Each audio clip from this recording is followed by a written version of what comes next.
Bab 1, pengenalan kepada biologi dan peraturan makmal. Ini untuk biologi tingkatan 4. Jadi sebelum saya pergi mendalam satu persatu apa yang ada dalam bab 1 ni, jadi kita tengok dulu dia punya ringkasan bab. Okey, kita tengok ringkasan bab dia.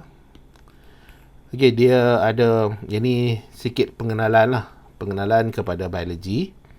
Kemudian kita ada sumbangan terhadap biologi. Okey, sumbangan dari segi bidang perubatan, bidang farmasi, bidang penghasilan makanan. Kemudian kita masuk kepada makmal. Okey, jadi dalam biologi ni kajian-kajian yang melibatkan biologi selalunya dibuat di dalam makmal. Dia bukan 100% buat dalam makmal, tak. Ada juga kajian-kajian tu dibuat di lapangan.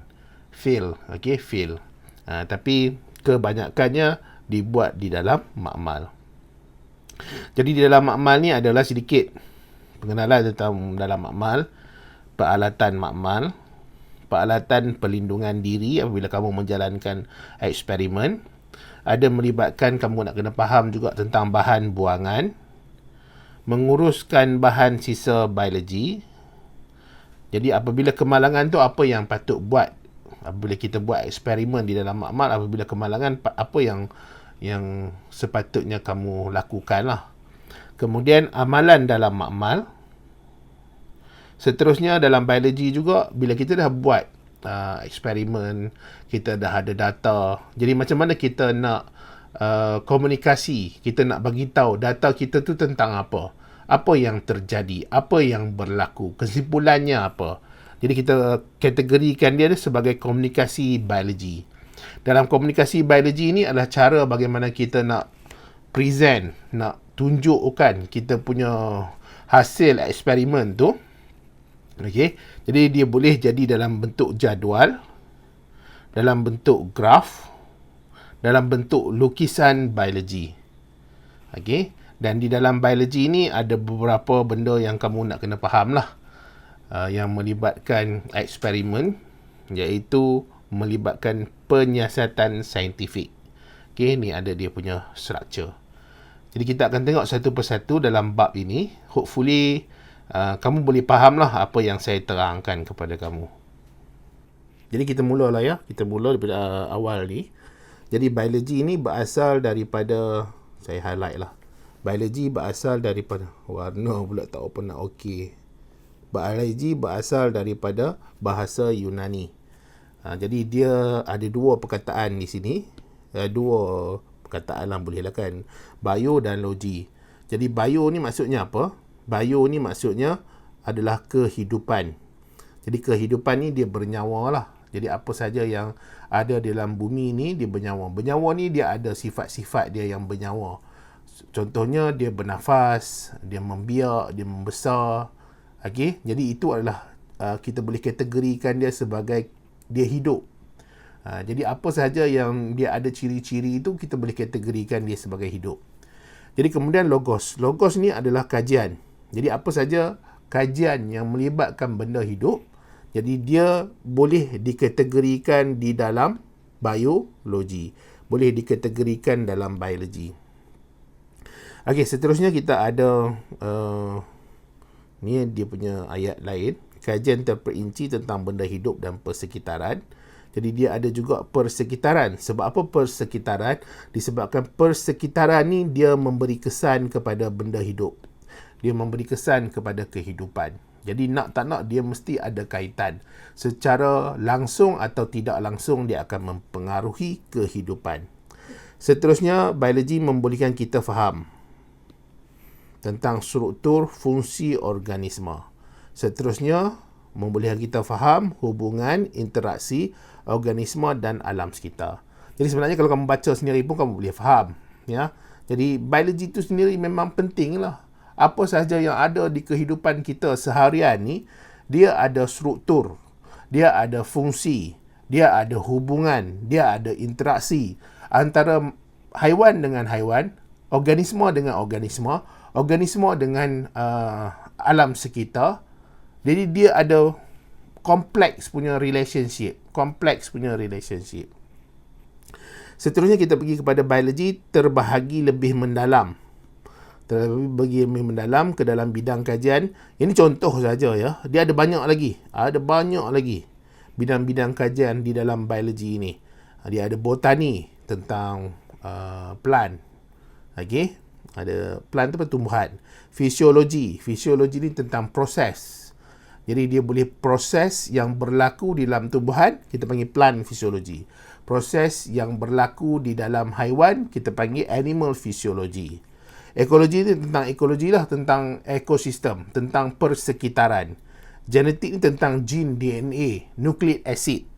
Microbiologi ni tentang unicellular organism ataupun organisma yang mikro, yang kecil, yang halus, yang seni. Kemudian kita ada parasitologi, yang ini tentang penyakit. Ya, tentang organisma yang menyebabkan penyakit. Penyakit ni sesuatu yang bukan baik lah. Maksudnya, dia akan merosakkan keadaan. Akan menambah burukkan lagi keadaan. Jadi, sesuatu organisma yang menyebabkan kerosakan tu, kita belajar dia dalam parasitologi. Ada lagi ni, ada lagi yang lain-lain ada lagi. Contohnya molecular biology, apa lagi? Entomologi, serangga, ornitologi. Jadi semua tu adalah bidang-bidang biologi dan bukan hanya ini sahaja, ya. Kemudian kita pergi kepada sumbangan biologi. Jadi sumbangan pun sama juga, bukan yang ini saja, ada banyak lagi. Tapi ini adalah contoh yang ada dalam buku teks. Dalam bidang perubatan, kita ada teknologi yang dipanggil sebagai in vitro fertilization. Jadi dia membantu dalam untuk dapatkan zuriat, dapatkan anak, untuk perkembangan organisma tersebutlah, perkembangan tu maksudnya daripada segi populasi. Kemudian kita ada terapi jin. Jadi maksudnya ada seseorang dia mengalami penyakit disebabkan oleh kerosakan kepada jin dia tu. Jin dia tu ke kromosom dia ke dia mengalami mutasi yang menyebabkan diri dia tu sakit. Dia tak boleh, ada situasi-situasi tertentu yang menyebabkan dia sakit. Ya, jadi dia boleh lakukan terapi jin untuk dia normal balik seperti orang biasa ataupun organisma biasa. Kemudian kita ada bidang farmasi. Bidang farmasi ini adalah bidang yang menghasilkan ubat lah. Contohnya dia menghasilkan vitamin, menghasilkan vaksin, menghasilkan hormon insulin, menghasilkan enzim sintetik, menghasilkan antibiotik, menghasilkan Panadol, paracetamol, gentamicin, penicillin, semualah ubat-ubat yang ada tu dia dalam kategori sumbangan biologi untuk bidang farmasi. Ya. Seterusnya kita ada bidang penghasilan makanan.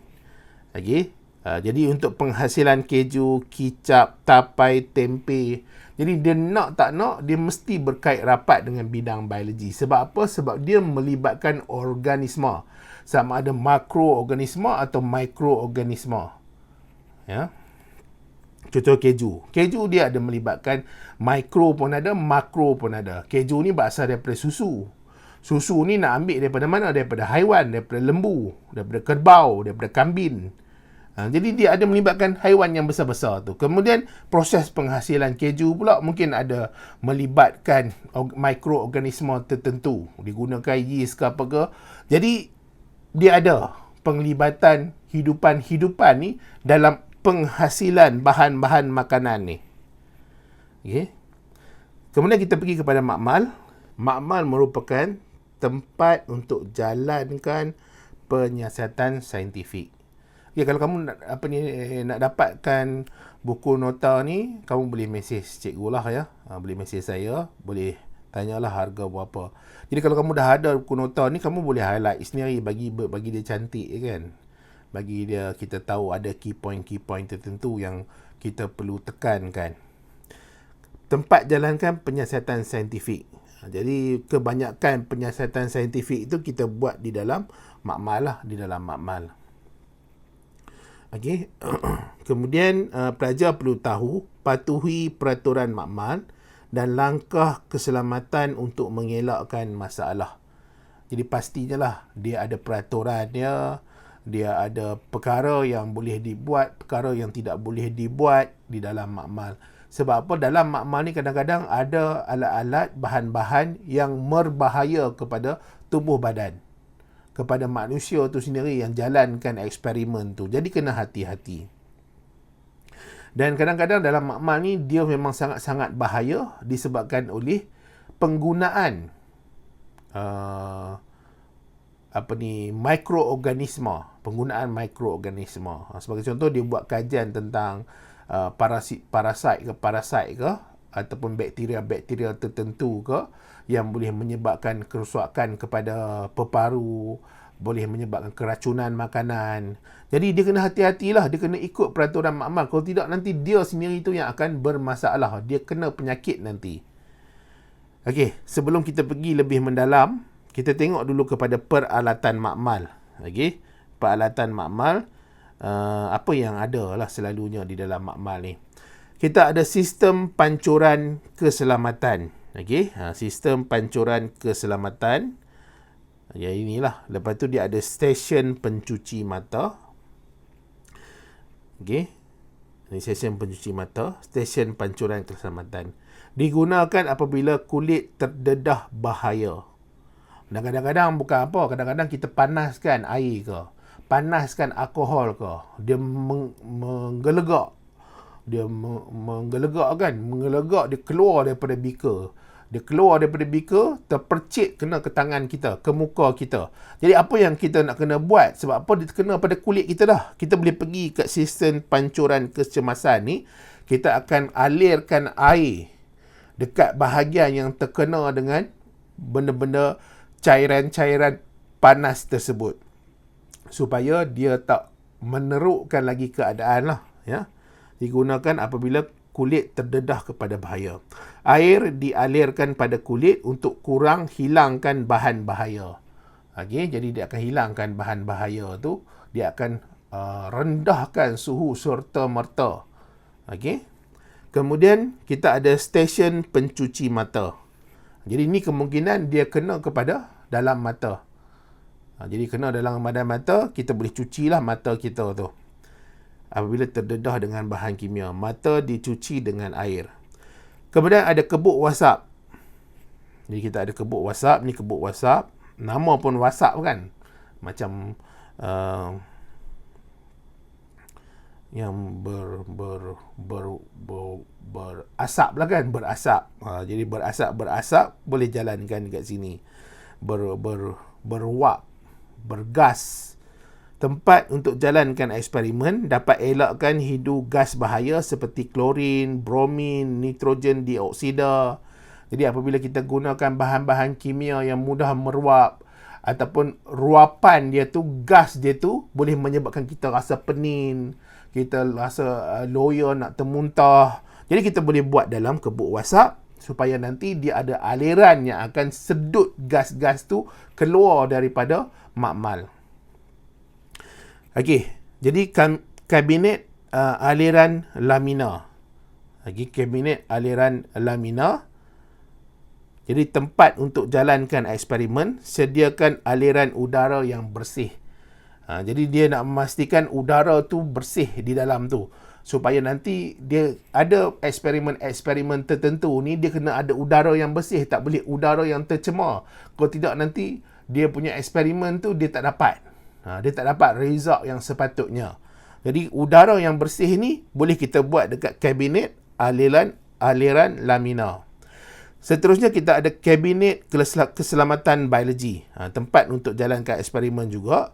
Dia ruang kerja tertutup, kajian bahan yang dicemari patogen. Jadi kalau kita buat eksperimen yang melibatkan bakteria-bakteria, boleh kita buat pada kabinet keselamatan biologi. Jadi ada banyak-banyak, ada macam-macam ni. Ada macam-macam jenis. Ada kebuk wasap, aliran lamina, keselamatan biologi. Jadi kamu nak kena faham lah. Keyword dia kalau kebuk wasap ni yang gas. Aliran lamina, aliran udara. Keselamatan biologi, patogen. Jadi boleh highlight ni. Kalau siapa yang beli buku nota ni, boleh highlight gas. Okey, yang ini aliran udara. Yang ini patogen. Okey, seterusnya kita pergi kepada peralatan perlindungan diri. Okey, kita ada Google dekat mata ni, dia melindungi mata lah. Seterusnya kita ada tepung pula kan, topeng muka, lindungi sistem pernafasan. Jadi kita nak halang habuk-habuk ke, gas-gas yang berbahaya tu ke, okay, ataupun bakteria yang bila kita buat eksperimen melibatkan bakteria tu, dia masuk dalam sistem pernafasan kita. Jadi boleh pakai topeng muka. Kemudian sarung tangan. Jadi kadang-kadang kita buat eksperimen tu, ada benda-benda tu dia agak kotor. Contohnya kita buat dissection, pembedahan kepada tikus, katak, belalang, ikan, ayam. Jadi dia agak kotor, boleh kita guna sarung tangan. Seterusnya adalah pencuci tangan, deterjen. Jadi pencuci tangan, deterjen, sabun. Kita basuh tangan kita lah. Sebab apa? Sabun ni memang sangat-sangat bagus. 99% dia boleh bunuh bakteria-bakteria, kuman-kuman yang ada pada tangan kita. Seterusnya kita kena pakai baju makmal. Baju makmal ni selalunya dia tebal dan dia berwarna putih. Kenapa dia tebal dan berwarna putih? Disebabkan kalau kita buat eksperimen yang melibatkan api, melibatkan kita nak kena panaskan, melibatkan bahan-bahan yang menggelegak. Jadi bila dia menggelegak, dia panas, ada kemalangan yang kemungkinan boleh berlaku, dia terkena kepada badan kita. Jadi dia kena pada baju makmal dulu. Jadi baju makmal tu tebal. Jadi kita nampaklah dekat kawasan mana yang dia kena tu. Dan warna putih. Sebab itulah kena pakai baju makmal bila buat eksperimen di dalam makmal. Okey, melain dengan kalau kamu tak buat eksperimen, cikgu-cikgu suruh masuk saja untuk kita bincang kertas final exam. Tu tak apalah, tak pakai baju makmal. Tapi bila buat eksperimen, tak kira lah eksperimen tu bahaya ke tak bahaya ke, secara prosedur kena pakai baju makmal. Itu adalah salah satu benda wajib yang kamu nak kena ingat. Kemudian ada kasut makmal. Kasut makmal ni bukanlah kasut makmal. Tak ada pun kasut makmal sebenarnya. Kamu pakai saja kasut yang tertutup penuh. Okey, kasut yang tertutup penuh. Tak boleh pakai slipper. Sebab apa tak boleh pakai slipper? Sebab kadang-kadang bila kita buat, kita angkat bahan-bahan beaker yang panas, yang mengandungi cairan yang dah dipanaskan. Jadi kemungkinan dia jatuh tu ada. Bila dia jatuh, dia keberangkalian besar dia akan kena pada kaki. Bila kamu pakai kasut, dia kena pada kasut lah. Tapi bila kamu pakai slipper, dia ada keberangkalian yang besar, dia kena pada kulit kaki. Sebab tu kena pakai kasut. Ya, kena pakai kasut. Okey, seterusnya kita ada bahan buangan. Jadi bahan buangan yang boleh kita buang dalam sinki makmal. Ada yang tak boleh buang dalam sinki makmal. Jadi bahan buangan yang boleh dibuang dalam sinki makmal ni adalah jenis bahan yang bahan kimia dia, pH dia antara 5 ke 9. 5 ke 9. Ni maksudnya dia dalam keadaan yang tak pekat. pH dia tak ekstrim. pH tak ekstrim, tak tinggi dan tak rendah. Rendah sangat tu ekstrim lah, tinggi sangat tu ekstrim. Ya? Jadi dia tak berada dalam keadaan ekstrim. Dia keadaan yang sederhana atau rendah. Dia cairan yang kurang pekat, tidak bahaya. Contohnya larutan sukrosa, larutan perwarna, air suling. Boleh saja buang dalam sinki makmal, tak ada masalah. Jadi sebab apa? Sebab dia tak ada sifat menghakis dan boleh merosakkan sinki makmal. Jadi kalau kita letak sesuatu yang sangat basic, kita buang dalam sinki makmal, satu kemungkinan dia terpercik. Yang kedua kemungkinan dia boleh rosakkan saluran, pipe di dalam sinki tersebut yang kemungkinannya akan menyebabkan kebocoran. Dah rosak dah sinki makmal bila kita guna macam tu. Jadi tak boleh. Okey, seterusnya kita tak boleh buang dalam sinki makmal. Ada benda yang tak boleh buang dalam sinki makmal. Sebatian pelarut organik. Contohnya aseton, alkohol, benzena. Jadi pelarut-pelarut organik. Maksudnya bahan ni dia melarutkan lemak atau lipid. Kalau macam air ni, dia boleh melarutkan bahan yang pelarut yang dia berasaskan selain daripada lipid lah. Sebagai contoh, glukosa, gula, sukrosa, dia boleh larutkan air. Tapi kalau yang tak boleh dilarutkan oleh air tu, contohnya macam aseton, alkohol ni, jadi contohnya macam lipid kan, lemak, wax. Dia adalah sebatan pelarut organik. Bila kita buang dalam sinki, kemungkinan dia boleh bertindak balas terhadap bahan-bahan yang ada dalam sinki itu. Dia boleh menggumpal dan dia boleh merosakkan sinki tersebut lah. Jadi nilai pH ni kurang daripada 5 atau lebih daripada 5. Jadi bahan-bahan yang nilai pH dia kurang daripada 5, lebih daripada 5 ni tak boleh buang dalam sinki. Kemudian bahan kimia, asid, grease, minyak. Jadi benda-benda yang dia ada potensi untuk menggumpal ataupun dia boleh blockage sinki tu, jadi tak boleh buang dalam sinki. Sebab apa, nanti sinki tu kemudian dah tak boleh guna. Dah tersumbat. Bila air tak boleh lalu, dia akan ada takungan air lah dekat situ. Kemudian ada logam berat, bahan meruak, bahan toksik, bahan sisa organik, contohnya mikroorganisma, bangkai, contohnya bangkai. Tak bolehlah buang. Kamu buat eksperimen tentang katak ke tikus, kamu pergi buang dalam sinki tu. Tak boleh. Ya. Sebab apa? Sebab dia akan menyebabkan tersumbat. Yang kedua, dia akan busuk dekat situ. Kemudian ada bahan reaktif, bahan radioaktif. Itu bahan-bahan yang tidak boleh dibuang dalam sinki makmal.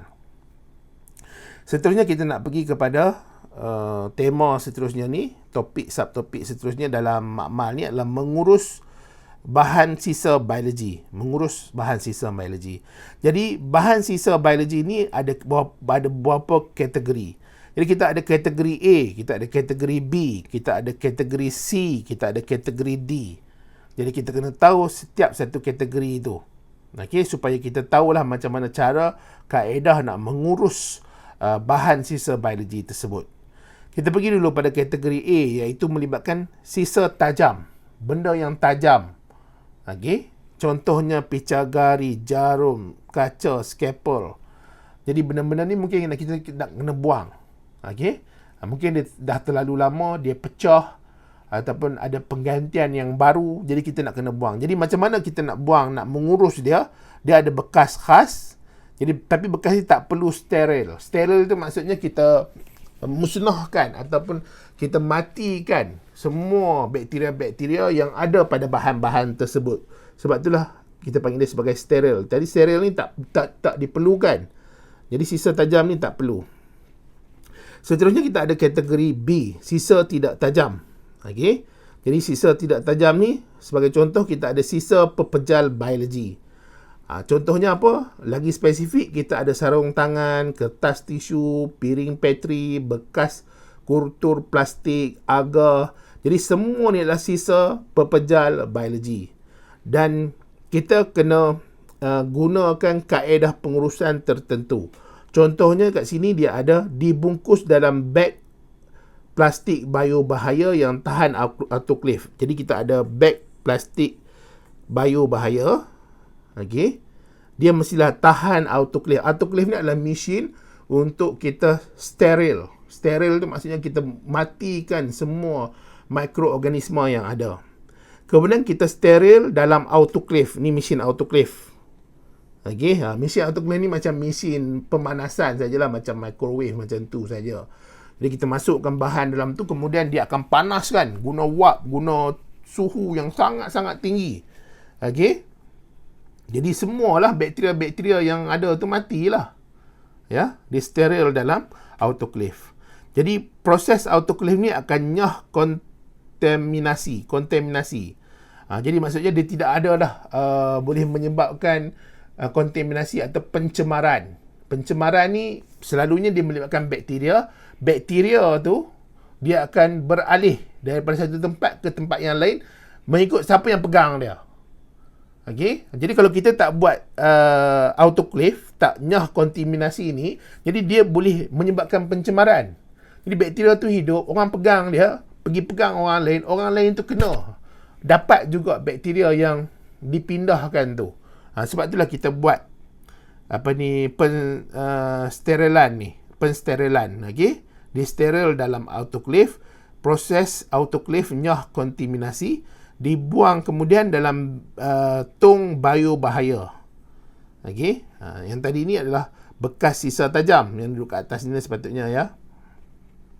Yang ni adalah untuk kaedah mengurus bahan sisa tidak tajam, iaitu kategori B. Seterusnya kita ada kategori C, bangkai haiwan. Contoh bangkai haiwan ni bangkai lah. Bangkai tikus ke, ayam ke, ikan ke, ada bangkai. Bangkai ni benda yang dah mati, kita dah buat dissection, buat pembedahan, kita dah uji kaji, tengok semua anatomi, struktur-struktur dalam haiwan tersebut. Ya. Kemudian ada juga yang daripada bangkai itu sebenarnya bila kita buat dissection, kita keluarkan organ. Contohnya kita keluarkan organ jantung katak. Kemudian kita pergi dissect lagi jantung katak, kita nak tengok dalam jantung katak tu ada apa. Mana satu bahagian atrium, mana satu bahagian ventricle, jadi organ. Kemudian sisa tisu haiwan. Okey. Jadi sisa tisu haiwan ni kemudian kemungkinan kita ambil sisa tisu darah ke daripada haiwan tersebut. Jadi sekarang ni itu adalah kategori C, bangkai haiwan. Jadi macam mana nak mengurus bungkus rapi bangkai menggunakan bahan penyerap seperti tisu. Okey, jadi kita bungkuskan. Ada sekolah tertentu dia guna surat khabar. Okey, jadi walaupun tak open efficient sangat tapi bolehlah. Dia akan menyeraplah cairan-cairan yang keluar daripada bangkai tersebut supaya dia tak terlalu basah. Okey, dia tak terlalu basah. Air-air yang terhasil daripada tubuh badan dia tu, dia tak menitik jatuh ke lantai. Bila jatuh ke lantai tu, dia akan menyebabkan pencemaran lah. Sebab apa? Sebab kamu kena ingat, bakteria dia suka pada cairan-cairan tersebut. Sebab cairan-cairan tersebut, dia ada nutrien di situ. Okey, dia ada nutrien yang berasal daripada tubuh badan bangkai. Kemudian kita bungkus dalam beg plastik biobahaya, kemudian disejuk beku. Disejuk beku. Supaya senang nak dibuang lah.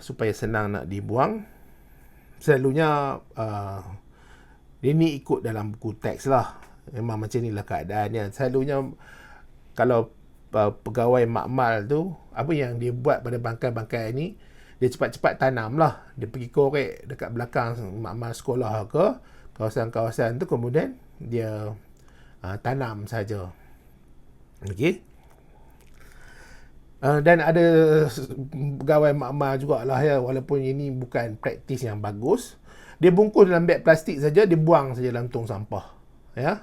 Jadi kalau orang yang kutip sampah tu lambat nak main kutip, dia akan kembung di situlah. Sebab apa? Dia ada proses pereputan, proses yang melibatkan mikroorganisme yang akan menghasilkan gas-gas metana. Jadi dia akan ada gas busuk-busuk tu yang akan keluar. Dan tak sepatutnya dibuat lah. Tapi memang ada. Benda tu memang ada berlaku. Jadi kadang-kadang dia tak nak rajin, dia buang saja dalam tong sampah. Seterusnya kita ada kategori D, iaitu melibatkan cecair. Jadi contohnya darah, ada kultur kardu. Okey. Kultur kardu ni adalah broth. Broth ni apa? Macam kita masak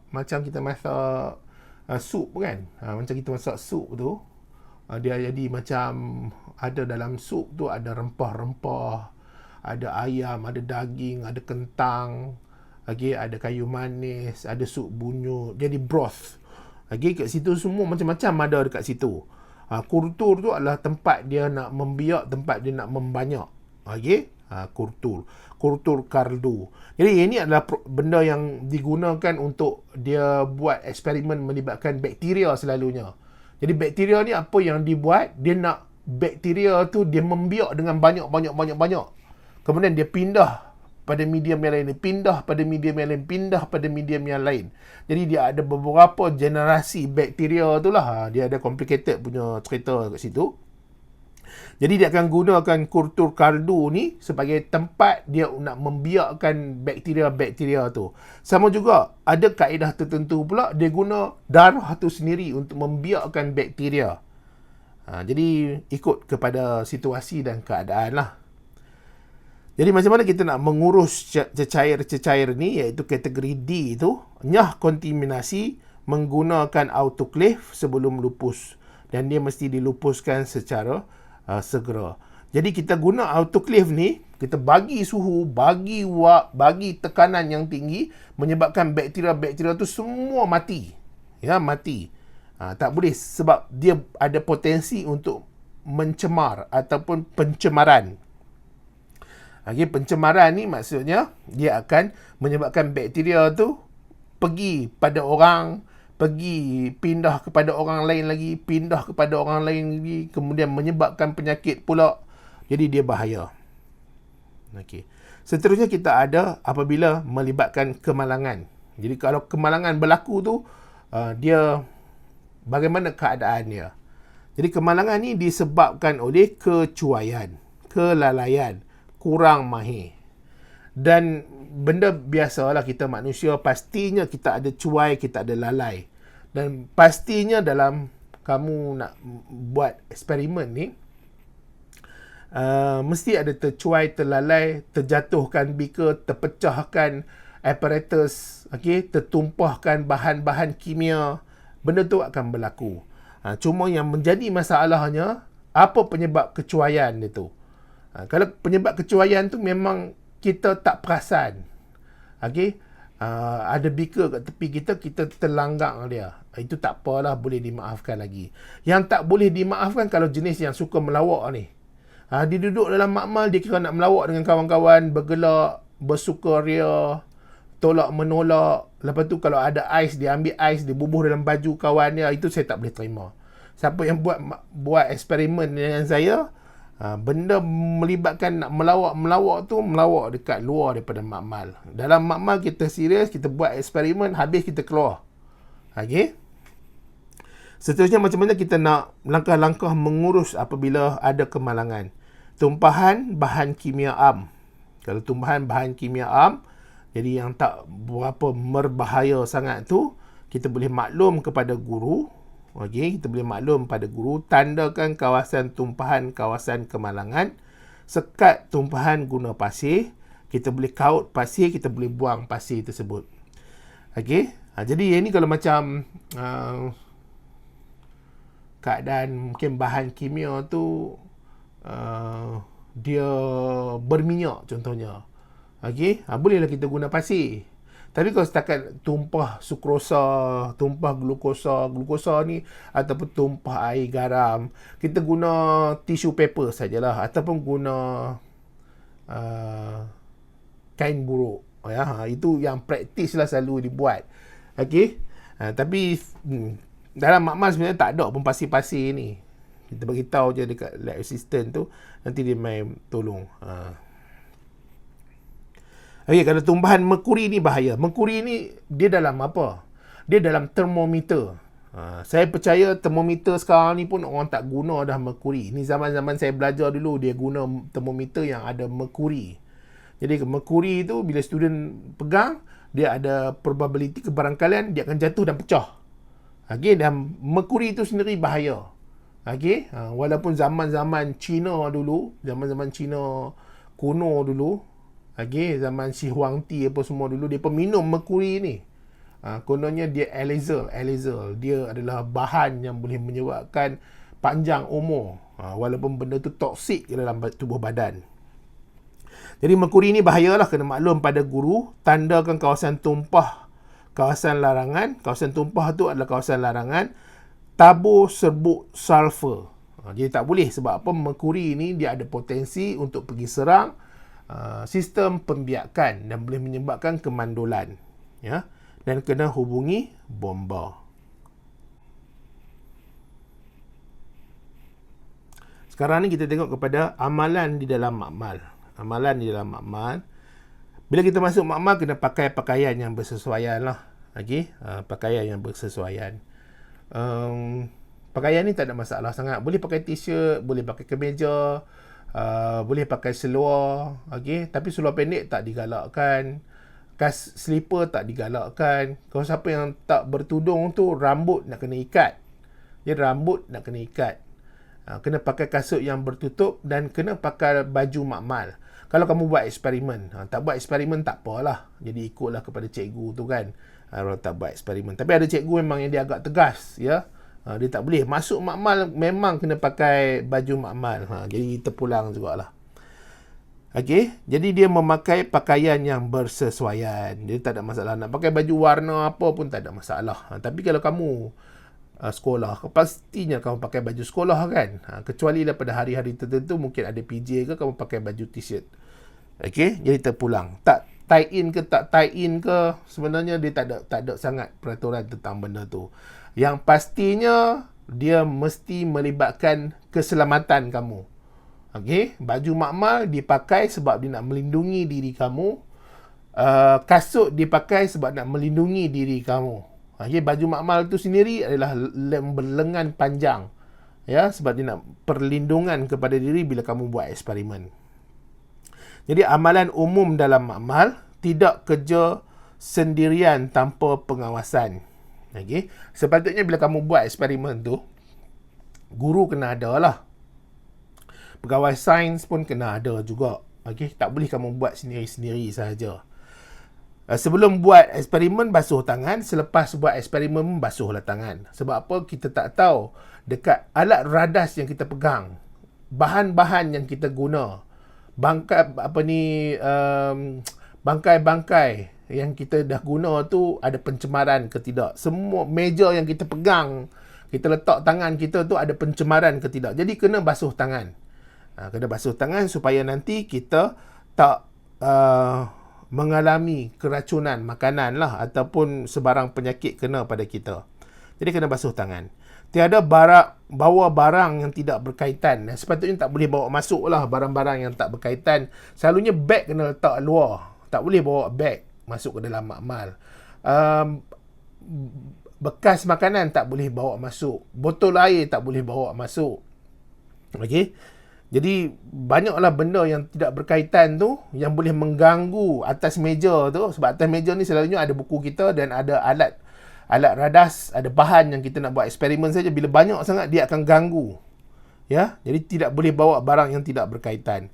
Pastikan tempat kerja bersih menggunakan disinfektan. Disinfektan ni macam sabun lah ataupun macam spray Dettol tu, jadi kita boleh spray. Dan selalunya sabun lah. Okay? Dia terutama sekali kalau kamu buat eksperimen yang melibatkan bakteria. Jadi bakteria-bakteria ni bahaya lah. Okay? Kemudian buang sisa ikut prosedur. Tahu simbol keselamatan. Jadi simbol keselamatan ni ada pada bahan-bahan kimia tertentu. Contohnya bahan kimia tu dia toksin. Boleh menyebabkan keracunan, menyebabkan kematian. Jadi dia ada simbol macam tengkorak tu, ya, yang menunjukkan bahawa berbahaya, berhati-hati.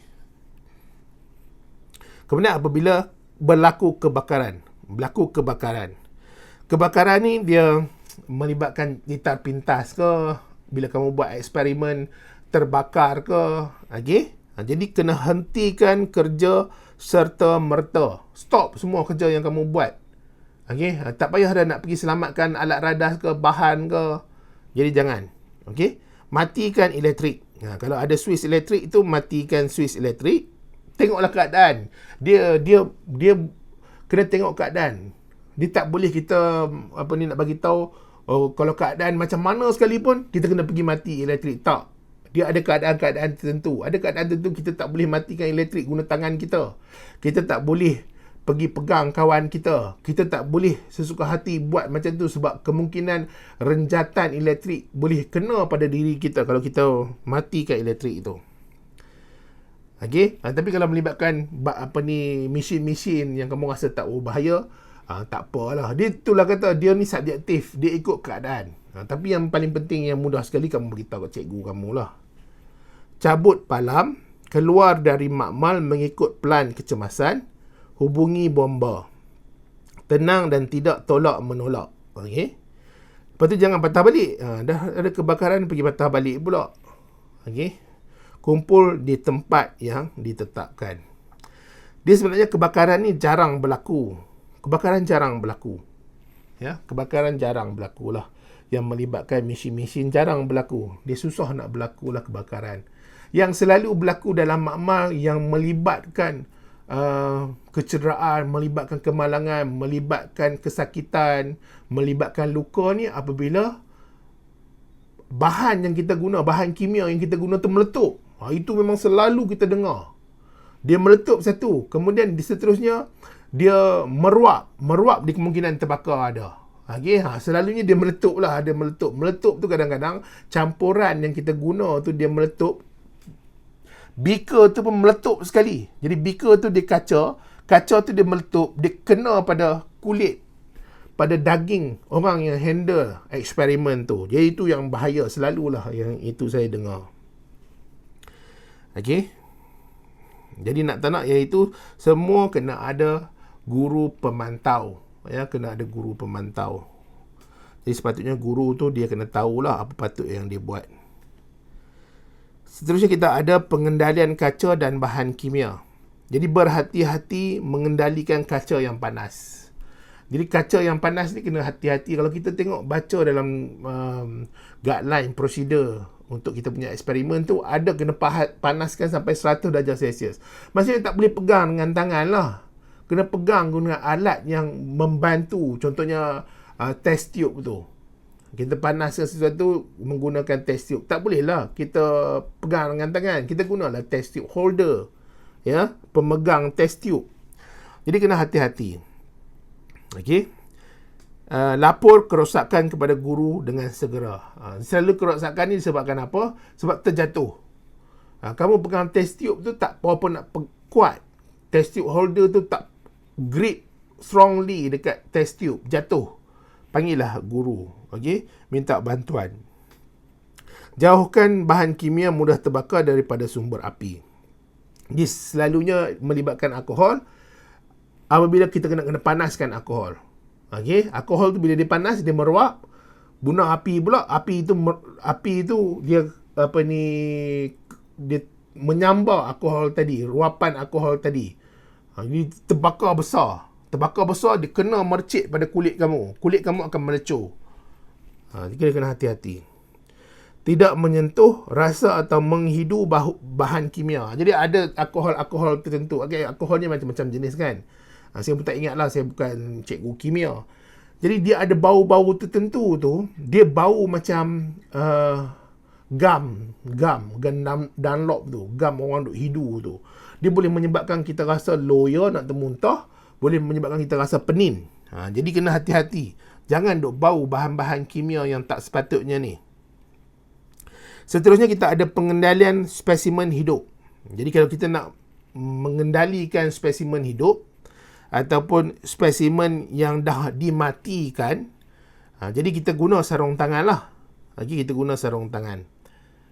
Spesimen tidak bahaya ditanam atau disejuk beku selepas digunakan. Cuci tangan menggunakan cuci antiseptik sebelum dan selepas eksperimen. Cuci tangan. Bersihkan tempat kerja menggunakan disinfektan.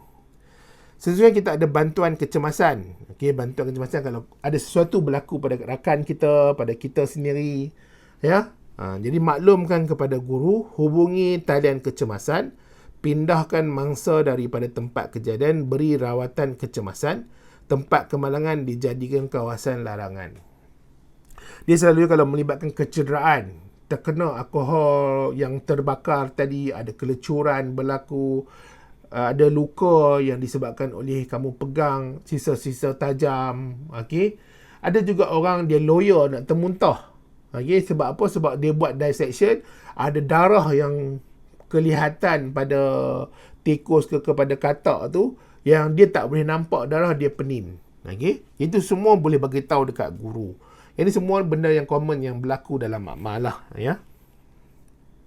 Okey, sikap yang perlu adalah dalam kita nak menjalankan eksperimen. Minat dan ingin tahu, jujur dan tepat dalam meringkotkan data, rajin dan tabah bertanggungjawab, menjaga kebersihan, kritis dan analitis. Ini yang ada dalam buku teks lah, ya, yang ada dalam buku teks. Okey, sekarang kita nak masuk kepada komunikasi biologi. Maksudnya komunikasi itu apa? Kita nak bagi tahu dekat orang lain data yang kita dapat ni macam mana. Okey, data yang kita dapat ni macam mana? Iaitu kita panggil sebagai komunikasi biologi.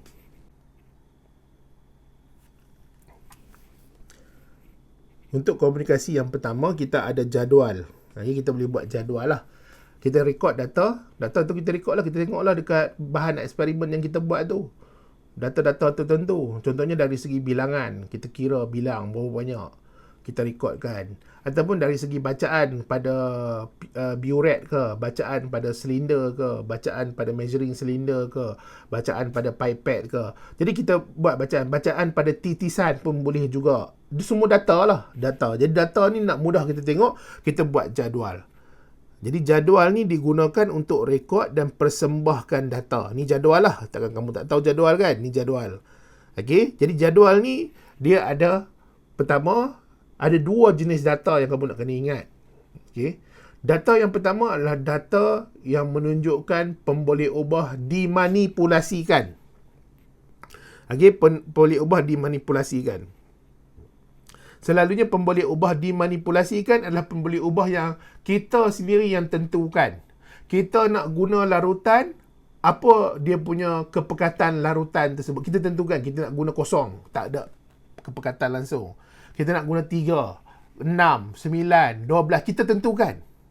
Kita tentukan ikut kepada manual, lab manual lah. Ya, kita tentukan. Jadi pemboleh ubah dimanipulasikan, dia sebelah kiri. Ini sebelah kiri. Yang ni dia adalah pH yang kita tentukan. Jadi sebab itulah dia pemboleh ubah dimanipulasikan. Seterusnya kita ada pemboleh ubah bergerak balas. Pemboleh ubah bergerak balas ni maksudnya result ataupun respon daripada kita campurkan pemboleh ubah bergerak balas tu dengan bahan eksperimen kita. Sebagai contoh, respon dia ambil masa 28 minit. Respon dia ambil masa selama 35 minit. Selama 20 minit, selama 8 minit, selama 2 minit. Jadi ini adalah pemboleh ubah yang bergerak balas ataupun responding variable, ataupun apa ni yang kita boleh nampak ni adalah result, ni adalah hasil. Jadi ini dimanipulasikan, ini adalah bergerak balas. Sebelah kanan ni kiri ya. Kiri, ini kanan. Jadi kita buat jadual macam ni. Jadi kita boleh nampak. Ini 28, dia naik sikit 35, turun pula 20, dia turun lagi. Maksudnya dia ada pH tertentu yang dia optimum.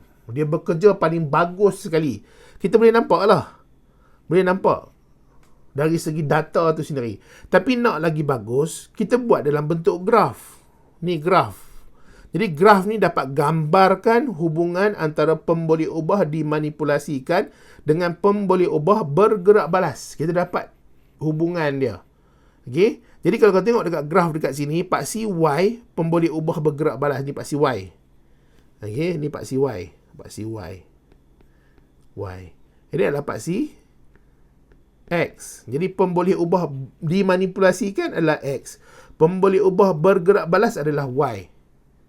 Itu, kamu kena ingat. Ni waktu kamu SPM, nanti kamu diploma, kamu degree, kamu sambung master, buat PhD. Memang keadaan dia macam ni lah. Standard macam ni. Ya, memang standard dia macam ni. Jadi paksi Y, paksi X. Jadi kita boleh nampak, dia menaik dekat sini. Daripada pH 1 sampai pH 2. Jadi pH 2 ni paling optimum sekali, paling tinggi sekali. Paling cepat sekali dia punya aktiviti pepsin tadi. Okey. Kemudian dia menurun aktiviti pepsin menurun. Menurun maksudnya dia tak pernah bagus sangat aktiviti dia. Jadi maksudnya kat sini kita boleh katakan pH 2 ni adalah paling bagus sekali untuk tindak balas pepsin terhadap substrate. Okey, tindak balas pepsin terhadap substrate ni. Jadi ni cara kita komunikasi. Kita nak bagi tahu dekat orang lain yang tengok kita punya result ni, apa benda yang berlaku. Okey, graf ya. Jadi graf pun ada juga yang jenis histogram dan carta bar. Okey, ni ada histogram, bentuk macam ni, dia rapat ni. Ni ada kekerapan, frekuensi. Carta bar dia ada kualitatif di sini. Bunga raya, keladi, paku pakis, melinjo. Kemudian dia ada dia punya bilangan dia yang kita kira. Okey. Seterusnya kita pergi kepada lukisan biologi. Ini kalau kita buat eksperimen yang tak perlu kita nak ada satu kuantitatif data. Data yang kita kira tak ada. Dia tak ada bilangan 7 ke 6 ke 3 ke 2 ke, ataupun kecepatan dalam masa ke, tak ada. Just kita observe, kita nampak dia punya gambar dia. Jadi nampak gambar ni selalunya lah zaman-zaman saya dulu kena lukis. Kita tengok dalam mikroskop tu, kita lukis, ya. Jadi ciri lukisan ni, biologi sekarang ni orang tak lukis sangat lah, ya. Saya pun kalau buat eksperimen, saya tak suruh student lukis lah. Sekarang ni orang semua ada handset, ambil handset tu bubuh dekat tempat mikroskop tu, kita ambil je gambar. Dia mestilah besar dan tepat, tidak lorek artistik, jelas, bersih, tidak putus-putus, kemudian dia berlabel. Okey? Ini yang ciri lukisan biologi lah. Selalunya dia macam ni sajalah, ya. Lukisan pelan. Ni lukisan terperinci lah. Jaranglah student nak lukis secara terperinci ni. Okey? 7 struktur yang betul. Contohnya epidermis, 7 struktur yang betul. Dia lurus, tidak silang. Lurus. Ada kadang-kadang ada orang dia bengkok, ya, bengkok macam tu. Tak boleh lah, dia mesti lurus, tidak silang. Contoh silang ni, kita pergi cross pula dia dekat situ. Tak boleh. Ya. Tiada kepala anak panah, tak boleh buat anak panah. Anak panah ni boleh buat kalau kita nak tunjukkan bahawa dia masuk atau keluar. Contohnya macam epidermis ni, dia masuk ke? Keluar epidermis ke? Keluar epidermis ke? Tak. Kalau tak keluar, tak masuk, tak payah lukis kepala anak panah. Okey? Dia mestilah terperinci dan dia ada faktor pembesaran. Okey, faktor pembesaran. Selalunya bukanlah 100% kita nak kena ikut macam ni. Tapi kalau kita boleh ikut, kita ikut. Bukan 100%. Contohnya macam lurus ni. Okey, dia kadang-kadang ada juga yang buat bila banyak sangat label, dia tak boleh nak buat lurus macam tu. Dia kena straight macam tu, lepas tu dia bengkok sini. Okey, sebab apa? Sebab banyak sangat penamaan dia tu sampai tak boleh nak buat ruang dia. Okey. Seterusnya kita ada satah. Okey, kita ada satah. Permukaan rata bayangan melintasi badan. Jadi jenis satah ni ada satah sagital, satah frontal, satah melintang. Okey, satah sagital ni bahagian tubuh kiri dan kanan. Satah sagital ni bahagian tubuh kiri dan kanan. Ni ada bahagian kiri, bahagian kanan, ni ada bahagian kiri. Ya, ni bahagian kanan, ya. Ni bahagian kiri. Kiri dan kanan. Dia bahagi tubuh bahagian kiri dan kanan. Frontal bahagi tubuh depan dan belakang. Ni frontal. Jadi ada bahagian belakang, dia ada bahagian depan. Kemudian satah melintang, bahagian tubuh atas dan bawah. Ni melintang. Okey. Seterusnya kita ada keratan. Jadi keratan melibatkan potongan. Jadi potongan, ada potongan yang dia keratan rentas. Ini keratan rentas. Dia cross macam ni. Okey, bahagi struktur atas dan bawah. Keratan membujur. Okey, bagi struktur kiri dan kanan. Adalah gambar tu boleh baca. Seterusnya kita ada arah. Okey. Arah superior. Superior. Sebutlah macam mana saya pun tergeliat lidah. Ya, superior atas. Ni atas. Okey. Dia kalau organisme tu, dia macam manusia. Okey. Dia berdiri tegak. Dia boleh ada superior. Ke bahagian bawah, inferior. Okey. Bahagian lateral, tepi. Okey. Kemudian kalau ada organisme, dia berjalan dia macam ni. Dia tak menegak. Okey. Dia berjalan macam ni lah kan. Katak, labi-labi, penyu. Okey. Zirafah, rusa, lembu. Bahagian atas ni kita panggil sebagai dorsal, atas. Bahagian bawah adalah ventral. Bahagian belakang adalah posterior. Bahagian depan adalah anterior. Okey. Itu adalah arah biologi. Seterusnya, yang bahagian akhir sekali kita ada penyiasatan saintifik. Dalam penyiasatan saintifik, ini adalah proses yang berlaku lah. Bila kita nak buat eksperimen ni sebenarnya, dia melibatkan penyiasatan saintifik. Pertama sekali, mesti kenal pasti masalah. Jadi dalam kita nak kehidupan seharian ni, kita nampak ada benda yang kita tak apa nak faham. Okey. Contohnya, macam mana pokok tu boleh membesar ke arah cahaya matahari. Okey? Jadi kita kenal pasti dah masalah tu, kenapa pokok tu boleh membesar ke arah cahaya matahari. Apa yang menyebabkan dia bergerak ke arah cahaya matahari tu? Kita kenal pasti masalah dia tu. Okey? Kemudian kita bina hipotesis, ramalan awal. Sebab apa dia boleh bergerak ke arah cahaya matahari? Supaya dia nak memaksimumkan fotosintesis. Jadi bila dia bergerak ke arah cahaya matahari, daun-daun dia semua kena cahaya matahari dengan kadar yang paling maksimum sekali. Jadi kita bina hipotesis ramalan awal. Kenapa benda tu boleh berlaku? Okey? Lepas tu kita kenal pasti pemboleh ubah. Jadi pemboleh ubah dia adalah ada cahaya matahari, tak ada cahaya matahari. Sesuatu yang boleh kita ubah suai. Ya. Lepas tu, kenal pasti kaedah kita nak kumpul data. Jadi macam mana kita nak kumpul data? Kita tengok kepada bilangan daun pada pokok yang kena pada cahaya matahari, kita biarkan saja dia bergerak ke arah cahaya matahari. Pada pokok yang tak open nak kena cahaya matahari, kita tengok bilangan daun dia. Kita tengok ketinggian pokok tu. Okey? Kita tengok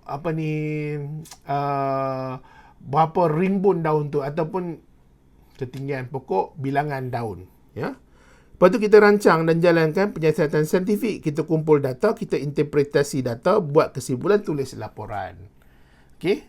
Jadi dah habis yang bab 1. Bab 1 melibatkan pengenalan kepada biologi dan peraturan makmal. Jadi siapa yang berminat nak dapatkan nota ni, dia ada dah siap ya, nota daripada bab 1 sampai bab ke-15 tingkatan 4. Jadi bab 1 sampai bab ke-13 tingkatan 5 semua dah ada. Dan nota dalam keadaan macam ni lah, yang kamu boleh warnakan, boleh point form, boleh tagging, terpulang kepada kamu sebab nota kamu. Kalau buku teks kamu tak boleh buat macam tu lah, sebab dia pinjaman.